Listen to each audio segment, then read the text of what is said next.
আসসালামু আলাইকুম। এখন আমরা দেখব ২০১৭ সালের এইচএসসি পরীক্ষার ঢাকা বোর্ডের প্রশ্ন সমাধান কমপ্লিটিং সেন্টেন্স অংশের। কমপ্লিটিং সেন্টেন্স অংশ খুবই সহজ। এগুলো যদি তুমি নিয়মিত প্র্যাকটিস করো তাহলে এখানে ফুল মার্কস পাওয়া সম্ভব। আর ২৫ সালের পরীক্ষায় কমপ্লিটিং সেন্টেন্সে যেহেতু ১ মার্ক করে রয়েছে তাহলে এইখানে তুমি চর্চা করলে ২৫ সালের পরীক্ষার জন্য অন্ততপক্ষে ১ এ ১ পাবা। যদিও ফুল সিলেবাসে এই প্রশ্নগুলো একেকটার জন্য হাফ মার্ক করে থাকে। ২৬ সালের পরীক্ষা থেকে এগুলো হাফ মার্ক করে থাকবে। তো চলো শুরু করা যাক। Trees are essential for our existence. আমাদের অস্তিত্বের জন্য গাছ প্রয়োজন। সো উই শুড, তাহলে শুড হচ্ছে মডাল, ভার্বের বেস ফর্ম দিয়ে শুরু করতে হবে। We should plant more trees. আমাদের উচিত বেশি, বেশি গাছ লাগানো। English is an international language. এই বাক্যটা অনেকবার রিপিট হয়েছে ঢাকা বোর্ডে। You cannot get a good job. তাহলে এটা আমরা ইফ কন্ডিশনাল দিয়ে করতে পারি, আবার আনলেস দিয়ে করতে পারি। যদি তুমি ইংরেজি না জানো তাহলে unless you know English well you cannot get a good job. এটাকে আমরা if you do not know English well এটা দিয়েও করতে পারি।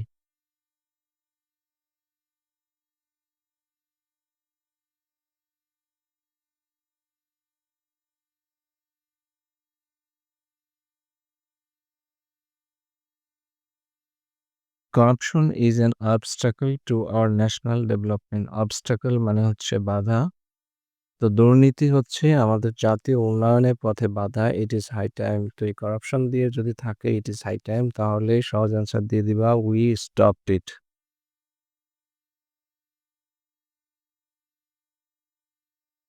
My childhood was full of joys and happiness. আমার শৈশবকাল খুবই আনন্দ এবং সুখী সুখময় ছিল। আই উইশ আই উইশ এইটা আমরা ব্যবহার করতে পারি। আই উইশ মানে আমি যদি। আই উইশটা ব্যবহার হয় কোনো অবাস্তব ইচ্ছার ক্ষেত্রে। আমি এখন ছেলেবেলায় যাইতে পারবো না। আবার শিশুও হইতে পারবো না। তাহলে এইটাকে আমরা ২ ভাবে করতে পারি। I wish I were a child again. আমি যদি আবার শিশু হয়ে যেতে পারতাম। আরেকটা ভাবে করতে পারি। I wish I could go back to my go back to childhood again. আমি যদি আবার শৈশবকালে ফিরে যেতে পারতাম, যেটার কোনটাই সম্ভব না। Mobile phone is a wonder of modern science. Mobile phone হচ্ছে আধুনিক বিজ্ঞানের আশ্চর্যজনক আবিষ্কার। বাট মানে হচ্ছে কিন্তু। তাহলে কিন্তু এটির কি আছে? It has a lot of এটির অনেক খারাপ দিক রয়েছে। ব্যাড ইমপ্যাক্ট, এটির অনেক খারাপ প্রভাব রয়েছে। এটি আমরা ব্যাড ইমপ্যাক্ট এর পরিবর্তে নেগেটিভ সাইডস ও দিতে পারি। It has a lot of negative sides. এটাকে আরো উত্তর দিতে পারি বাট উই নাও মিসইউজ ইট। এটি আধুনিক বিশ্বের অন্যতম আশ্চর্যজনক আবিষ্কার হলেও আমরা কি করি? এটির অপব্যবহার করি। হি cannot run the business.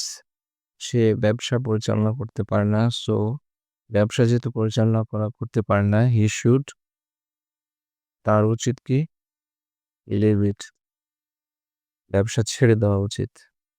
He confessed that so I forgave him. এটি হচ্ছে past tense. He confessed, confess মানে হচ্ছে স্বীকার করা। সে স্বীকার করেছে যে, সে স্বীকার করেছে যে কি করেছে? এটা পাস্ট ইনডিফিনিট যেহেতু সেহেতু আমরা এটা পাস্ট পারফেক্টে নিয়ে যাব এখানে পাস্ট টেন্সের। তাহলে সে স্বীকার করেছে that he had committed a crime. সে স্বীকার করেছে যে সে কি করেছে? সে ভুল করেছে। এজন্য আমি তাকে মাফ করে দিয়েছি।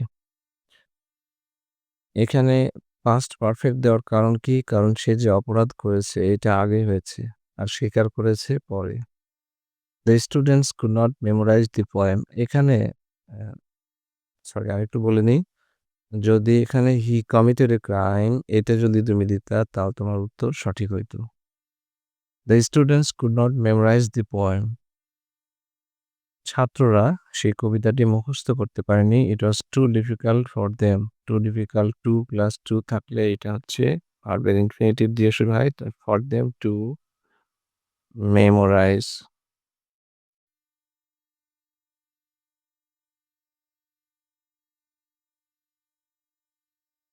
Since there was no more questions to discuss. এখানে সিন্স মানে হচ্ছে যেহেতু, যেহেতু কোনো আর প্রশ্ন ছিল না আলোচনা করার মতো, তাহলে কি হবে? আমরা আমাদের প্রোগ্রাম শেষ করে দিয়েছিলাম। তাহলে উই ফিনিশড আওয়ার ক্লাস দিতে পারি, অথবা আমরা এখানে প্রোগ্রাম দিতে পারি। Female education is a crying need for our country. নারীদের শিক্ষা এটি হচ্ছে আমাদের দেশের জন্য খুবই গুরুত্বপূর্ণ একটি প্রয়োজন বা দরকারি বিষয়। ক্রাইং নিড মানে হচ্ছে অপরিহার্য। It is a good sign that nowadays. এখন এটি খুব ভালো দিক, ভালো নিদর্শন যে নাওডেজ কি করছে? মেয়েরাও পড়াশোনা করছে। তাহলে ফিমেল আর এডুকেটিং themselves, যে মেয়েরাও কি করছে? পড়াশোনা করছে। তো এই ছিল ঢাকা বোর্ড ২০১৭ সালের প্রশ্ন সমাধান কমপ্লিট সেন্টেন্স অংশের। কোনো প্রশ্ন থাকলে কমেন্টে জিজ্ঞেস করতে পারো। ধন্যবাদ।